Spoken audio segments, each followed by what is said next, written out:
Right now, you're likely staring at a screen, mentally tallying up deadlines, emails, and the ticking clock of a 40-hour work week. But if you were born 15,000 years ago, your idea of a busy day would look like an absolute vacation to a modern executive. You wouldn't have a manager, an alarm clock, or a single bill to pay, yet your ancestors survived, thrived, and dominated the planet. So, if ancient humans didn't have jobs, what on earth did they actually do all day?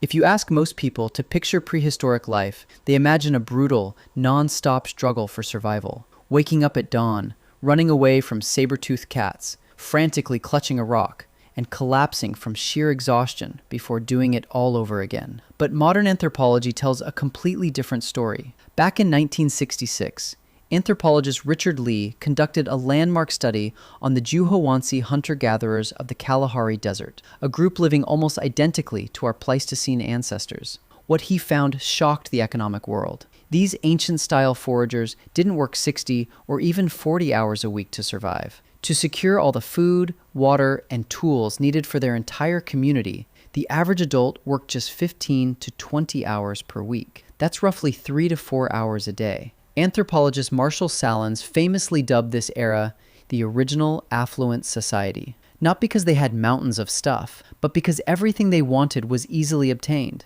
and their material desires were naturally limited. So how did an ancient 24-hour day actually unfold? Your day begins without a blaring phone alarm. Your body naturally wakes up as the temperature rises and the first light filters through a temporary brush shelter. You roll over, stretch, and join the rest of your band, a tight-knit group of about 20 to 30 people, most of whom are your direct family and lifelong friends. Morning isn't spent rushing out the door with a cold coffee. Instead, it starts with an hour or two of sitting around the embers of last night's campfire, talking, grooming each other, and slowly eating leftovers.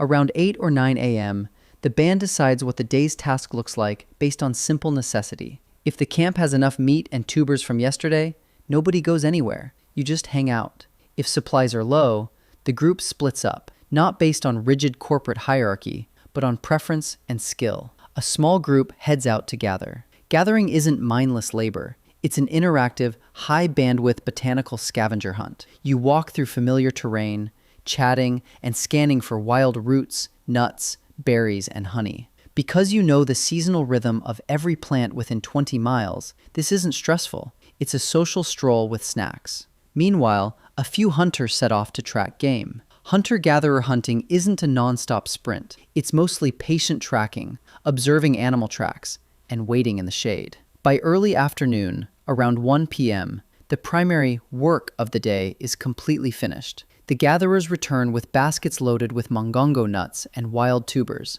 while the hunters bring back small game or track a larger target. You've just secured 100% of your daily calories in less time than it takes a modern office worker to get through their morning meetings. So what do you do with the remaining 10 or 12 hours of daylight? This is where your brain's internal management steps in.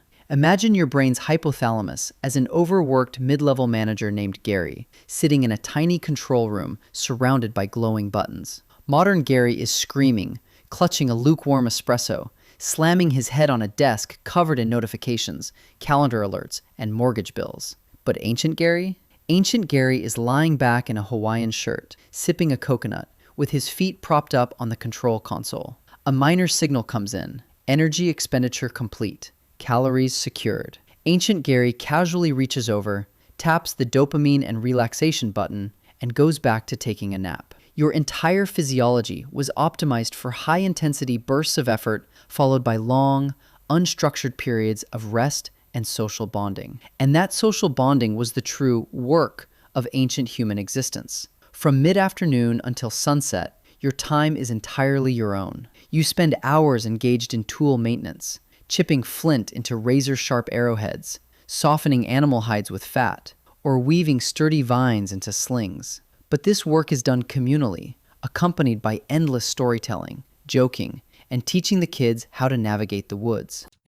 Anthropologists studying modern hunter-gatherers note that leisure time isn't empty time, it's hypersocial. You play physical games to hone balance and agility, practice art by painting ochre onto rocks or clothing, and engage in constant, low-stakes political chatter. Because ancient bands were fiercely egalitarian, No single person could boss anyone else around. Decisions were made through long, circular group discussions where everyone had a say. If someone tried to act like an arrogant leader, the band used weaponized humor, teasing, and gentle ridicule to bring their ego back down to earth. As the sun sets, the central campfire is lit, triggering the most important ritual of the human day. Fire wasn't just for cooking or keeping warmth. It literally reshaped human biology and social structure. Before the mastery of fire, nighttime was terrifying, dark, and dangerous. But sitting around a fire extended the productive day by several hours in a safe, glowing circle. Anthropologist Polly Wiesner analyzed hunter-gatherer conversations and found a dramatic shift when the sun went down. Daytime talk was dominated by practical logistics: who saw animal tracks, where the best berry bushes were. But night talk around the fire was 81% storytelling, singing, dancing, and myth-making. You listened to the elders tell stories about ancestors, creation myths, and moral tales that teach you how to behave. This nighttime fire chat was the original human internet. It passed down survival knowledge, reinforced cultural rules, and bonded the band into a single, cohesive unit, capable of dying for one another. Finally, around 9 or 10 p.m., you drift off to sleep. But you don't sleep in a rigid 8-hour block on a memory foam mattress.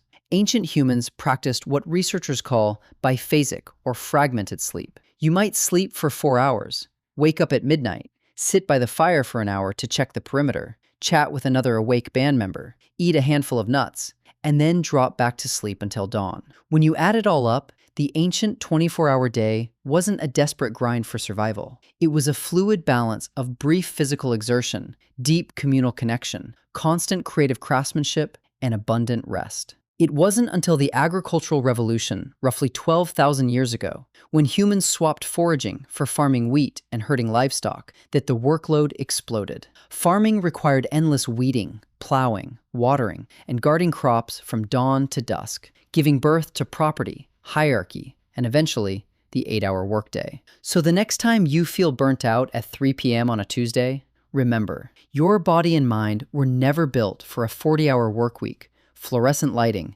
and inbox notifications. You are an evolutionary hunter-gatherer, biologically wired to work a few hours with your closest friends, spend the afternoon crafting and playing, and spend your evenings telling stories around a warm fire.